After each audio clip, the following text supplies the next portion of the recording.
This adventure begins with a small plane flying over the Cascade mountain range. Tara is an executive for biotech industries. She is getting ready to make a video about her company. She begins with, "Biotech has been an international industry standard among scientists over the last 2 decades, then tragedy strikes." The plane begins falling from the sky. It crashes in the Cascade wilderness. Tara is outside of the plane with a flared gun. She shoots a flare into the sky in hopes that someone will see it. But no one sees it except Sasquatch. The creature comes for her. She loads another flare into the flare gun and shoots at the creature, but it cannot be stopped. Next we see a Channel 13 action news reporter. She is announcing that the 2-month search for the plane and any survivors has been called off because no trace of them was ever found. She closes her report by saying, "Sometimes you get the bear and sometimes the bear gets you." Harlan waits on the dock for the search team members that he has hired to travel into the Cascade wilderness to arrive.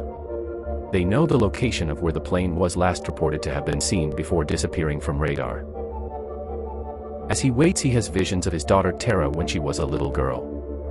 Clayton the guide arrives. He tells Harlan that he should make all his calls before they leave because when they are in the Cascade wilderness your signal will be gone. The team arrives and they depart. They hike through the thick forest looking for a good campsite. They set up camp. As they sit around the campfire, Winston, the biologist, tells stories about Bigfoot. He tells them that people from all around the world have reported seeing them for hundreds of years. Plaz, a fictional book author about the unknown, replies thought all those Bigfoot sightings were made by coax.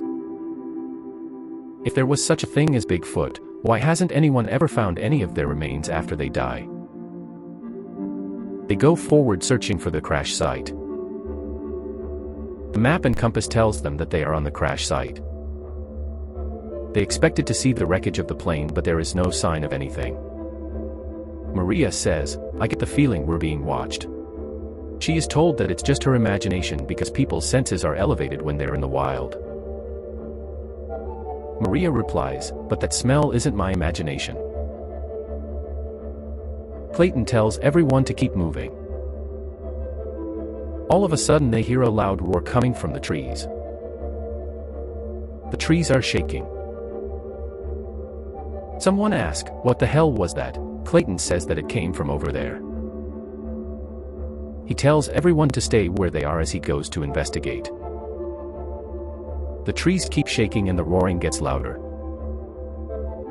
After a while Clayton reappears. He grabs a big stick and hits the tree and then removes a chunk of thick brown hair from between the bark. As he studies it closely, Ruth comes up behind him and asks what is that. She scares him as he is already very jumpy. She tells him she's sorry. They set up a campsite for the night. As they sit around discussing the events of the day, Maria tells everyone that she is tired and going to turn in for the night. She goes into her tent looking forward to a nice peaceful night. It is watching Maria go inside the tent and is waiting for the right time to take her. As she is just starting to relax, something rubs against her foot from outside of the tent. She thinks it's a prank. But the creature has been watching them from behind the trees as they were relaxing. Just as Maria is dozing off, Sasquatch grabs her by her leg and drags her screaming from the tent. Everyone hears her screams and grabs their weapons and chases after the monster. They are close behind and shooting at the creature. One of the shots must have hit the target because it lets go of Maria and disappears into the woods. Maria has deep cuts on her leg from the creature's sharp claws. They treat her wounds. They have a debate about it being Sasquatch or a grizzly bear. As Maria is about to receive a tetanus shot, the loud howling from the woods start again. They grab their guns and go into the woods thinking that it might be wounded and maybe they can kill it. The growling was coming from a very large grizzly bear. It was badly injured and unable to move. They shot it to put it out of its misery. A very large and heavy rock covered in blood was next to the bear. They wondered if the beast did this to the grizzly with this rock. They keep moving through the thick forest. Maria needs help to keep up because of her leg injuries. Storm clouds come out of nowhere. It starts pouring rain. They find shelter in a cave. They build a fire to keep warm and dry.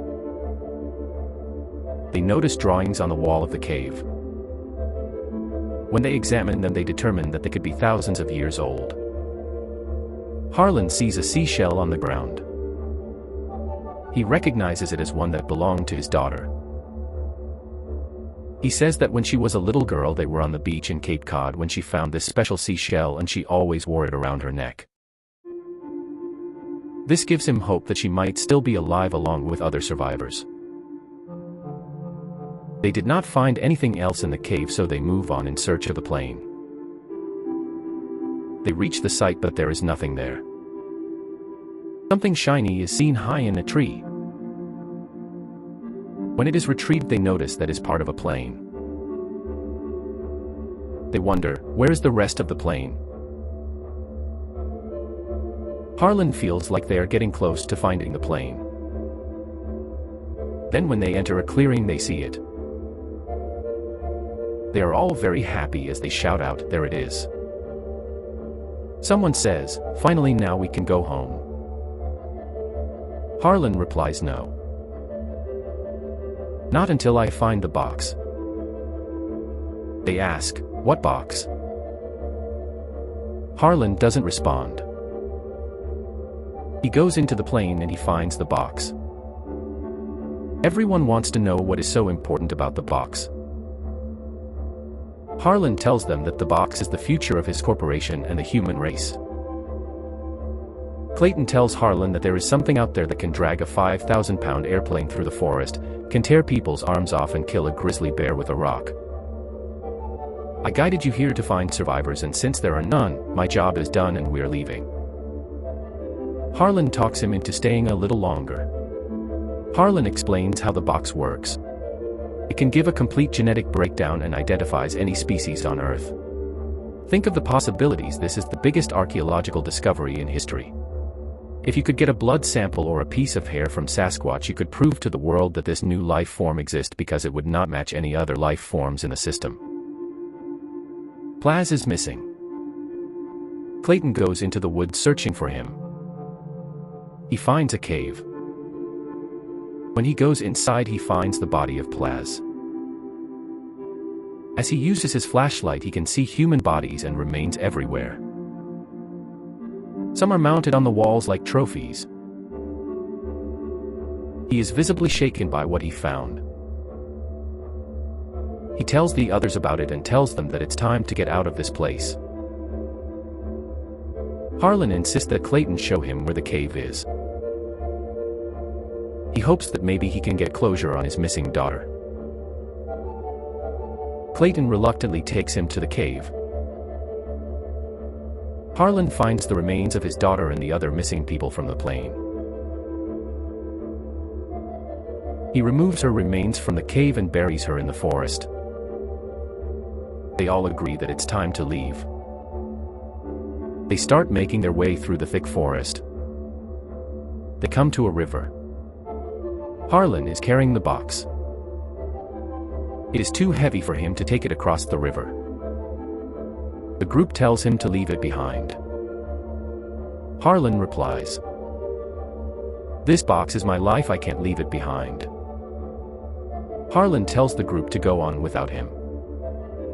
He tells them that he will lead Sasquatch away from them so that they can survive. There is no time to argue about it, so they agree to leave. Harlan takes off in a different direction. He draws attention to himself by frequently firing his rifle.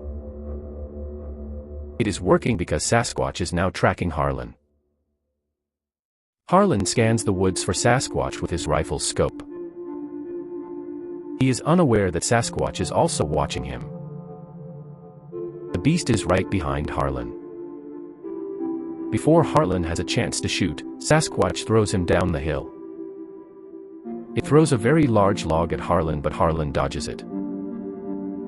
The beast jumps through the air and lands with Harlan between its legs. Harlan gets up and runs for his life. Sasquatch deliberately chases him to the site of the plane crash. When Harlan collapses, Sasquatch drags him the rest of the way. When Harlan regains consciousness, he looks around and he sees the box, his prized possession, laying next to him. He also sees body parts that are partially burnt. They are not human body parts. They are the body parts of Sasquatches. This is why Sasquatch brought Harlan to this location. It is where the plane crashed and killed his family. Sasquatch could have easily killed Harlan at any time, but he wanted him to understand why he retaliated against the killers of his loved ones. Harlan stands up and aims his gun at Sasquatch. He is still filled with anger over the loss of his daughter. The two of them stare into each other's eyes. Both are still grieving the loss of their loved ones. Harlan realizes that Sasquatch spared his life for a reason. Harlan shoots and the Sasquatch flinches, thinking he's been shot. But a white puff of smoke appears from the bullet, hitting and destroying the box that Harlan has been protecting with his life. They stare at each other as if to say, "Let there be peace between us." Harlan closes his eyes and thinks of his daughter when she was a child. When he opens them again, Sasquatch is gone. Harlan remembered what the biologist said about the box. He said that it would prove to the world that there is another life form on planet Earth, with different names in different regions. Harlan realizes that it would be better for everyone concerned if it remained just another unsolved mystery. When the survivors of the rescue mission came back, one of them said that they were attacked by a very large hairy creature that walked on 2 legs. But the others denied that it happened. The individual who made the claim about the attack was forced to undergo psychological evaluation. If you enjoyed this video, please click the subscribe and like buttons, and thanks for watching.